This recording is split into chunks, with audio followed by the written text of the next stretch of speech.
Welcome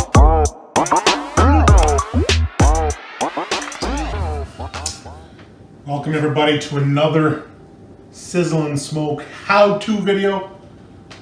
We're doing another hot sauce. This one, how to do homemade Sriracha. A little bit different. It's going to take about 5 to 7 days to complete this.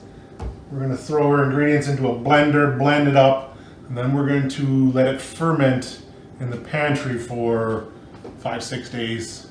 You got to stir it every day. Fermenting is that it's going to create gas and it actually starts to pickle, and there should be a white mold on top if it's working properly, and then yeah, it changes the flavor. It's phenomenal. Then once we're done with it, we got to cook it after 5 days. If you don't cook it, you can still eat it without cooking it, but if you don't cook it, then the fermentation process will still happen, and if you put it in a sealed jar in the fridge or somewhere, it will eventually blow up because the gases are going to try and escape. So cooking it will stop that process. So we'll get to that. But for today, we're going to start with about a pound of these Thai red peppers. We're leaving seeds and membranes in. That's where the heat comes from in these bad boys. The skin in that is where the flavor is. The membrane and seeds inside is where the heat is. So we're going to leave all that, pound those into the blender. Now we're going to take about half pound, whatever these are. These are just sweet red peppers, just to cut it a little bit. We're putting in 4 cloves of garlic. Gonna hit it with about 3 tablespoons of brown sugar. Got about 1.5 tablespoons of kosher salt or pickling salt. That's pickling salt. Pretty much the same thing. And then we got a 1/3 cup of just white water. Put that in there, and then we got 1/2 cup of vinegar, white vinegar. This is pickling vinegar. Normal white vinegar is the same thing. Pickling vinegar is a little bit higher percentage of acidity, but that's all it is. So now you take it, we're going to slap it onto the blender, we're going to blend it through, then we're going to transfer it to a glass jar, and we'll get to show that process in a second. So we blended up our hot sauce. Now we're going to put it into a glass jar. Make sure she's clean. I just sterilized it, washed her up good. So all we're going to do is pour this in. And like I said, we're going to let her sit for 5-6 days. You could let this sit for 2 weeks, a month, however long as you want it. It's not going to go anywhere. It's got a vinegar base to it, so that'll keep off any bad bacteria. Like I say, it should start to grow a little bit of mold, but it should be white mold on top, which is good. That's what we want. That's what we're looking for. That's the fermentation process. Like I say, when she's done, we will then cook her up, stop that process, and away we go. So for now, all I'm going to do is take my cellophane here, put it over top, and then I'm going to loosely put on the lid. That's it. Let her sit and dry. The process, the purpose for the cellophane and the loose fitting lid is you want air to get out, but not let air in. The air going in mixed with the improper batching here is what's going to cause bad mold, bacteria, sickness, salmonella, all that stuff. So air out good, air in bad. So remember that. There we go. I'm going to slap that in the pantry for, like I say, a week, and we'll come back and check her. Every day. Remember, every day, take the lid off, take the plastic off, stir it, and get it right back on again, because that'll stir up those gases to make sure the fermentation is still going. So that's what you want to do. See you in 5 days. Okay, so our Sriracha hot sauce has been fermenting for a week now, 7 days. So we're just going to give her a shot here. This stuff, if you want to leave it ferment, you could leave it forever. It could go for weeks on end. It smells good. So this here is actually done. If you wanted to, you could eat it like this. It's good. It's hot.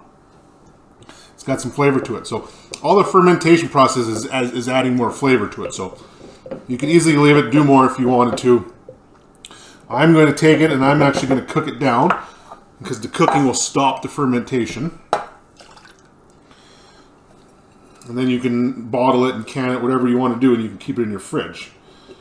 If you leave it uncooked, make sure you put it into an open top container or something to let air out, because it will continue to ferment. And if you put it in your fridge and it's closed and sealed, it will eventually pop. So I'm going to take that just like that. I'm going to just cook it on the stove for a few minutes, bring it to a little boil, let it go for 5 minutes. And then I'm going to taste it and see what it tastes like. If I need to add sugar to it or anything else to my taste preference, that's what I'm going to do. All right, so now we got our hot sauce rolling along. At this point, you want to try it. And you want to see if it needs anything to your flavor. So if it needs sugar or maybe some acid, some lime or lemon, whatever you want to do. You can add cinnamon if you needed to, honey. If you want a different flavor profile. I wouldn't get into adding too many other ingredients like onions or garlic or carrots. You could. You'd have to make sure that those get cooked through.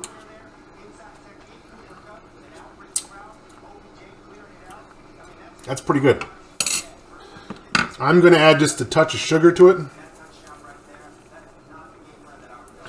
There's about a couple tablespoons there. Just to give it a little bit of a sweetness kick to her. She's a little spicy and sour, but not bad. It's got good heat. So now I'll just bring that up to another little roll boil and shut her down.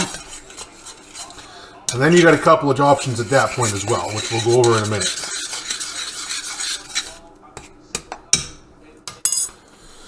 Okay, so our Sriracha sauce is done. It's cooked.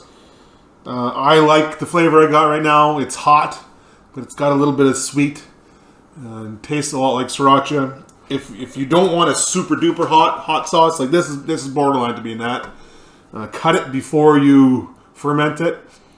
Add onion. You can even add apple, celery, all kinds of different things you could put into it. It changes the flavor a bit.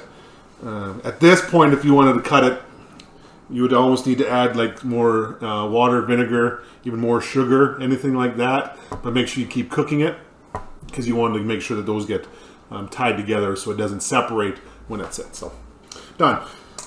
This for me is it's chunky. I'm going to leave it like that, because I haven't had a hot sauce like this in a while, so I'm going to keep it runny. If you wanted it smoother, you can run it through a fine mesh sieve like this. You can see it's actually kind of orange tinged from all the hot sauces I've run through it. If you wanted to try and get it just smoother, you can run it back through the blender again. Hammer it through the blender, let her buck, whatever you want it. So I'm just going to leave it like this. I'm going to put it into a jar. And yeah, stick her in the, you can go in the fridge. You could probably even leave it in the pantry if you wanted to.